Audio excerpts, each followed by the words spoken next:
خبربین کے تمام دیکھنے والوں کو مکہ مکرمہ سے السلام علیکم ورحمۃ اللہ وبرکاتہ۔ امید ہے آپ جہاں کہیں ہوں گے خیر و عافیت کے ساتھ ماہ رمضان کی رحمتوں اور برکتوں سے فیض یاب ہو رہے ہوں گے۔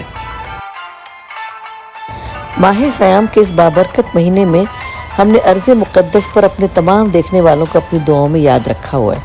آپ بھی اپنی دعاؤں میں ہمیں ضرور یاد رکھیے گا۔ مکہ مکرمہ میں اس وقت دنیا بھر سے لاکھوں مسلمان عبادت کی غرض سے آئے ہوئے ہیں۔ یہاں موجود لوگ دنیا کے سامنے صرف اپنے ممالک کی نہیں بلکہ دین اسلام کی بھی نمائندگی کر رہے ہیں۔ ہمارا دین ہمیں نظم و ضبط اور صبر و تحمل کا درس دیتا ہے، لیکن ان دنوں حرم شریف کے اطراف افطار سے قبل کھانے پینے کی اشیاء کے حصول کے لیے جو چھینا جھپٹی نظر آتی ہے وہ بہت ہی افسوسناک اور تکلیف دہ چیز ہے۔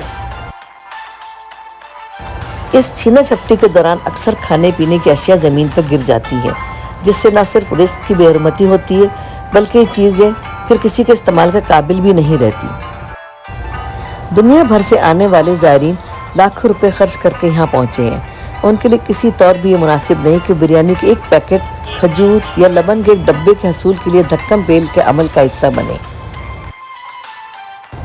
سعودی عرب کی حکومت زائرین اور معتمرین کو بہترین سہولتوں کی فراہمی کے لیے تمام دستیاب وسائل استعمال کر رہی ہے، جس پر وہ ستائش کے مستحق ہیں۔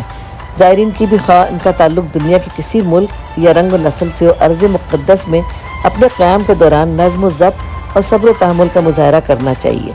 رمضان المبارک بھی ہمیں صبر و تحمل اور نظم و ضبط کا پیغام دیتا ہے۔ حرمین میں قیام کے دوران ہمارا مقصد چند معمولی اشیاء کا حصول نہیں بلکہ اپنے رب کی خوشنودی کا حصول ہونا چاہیے۔ اللہ تعالی ہمیں ماہ رمضان کا احترام کرنے اور اس کا پیغام سمجھنے کی توفیق عطا فرمائے، آمین۔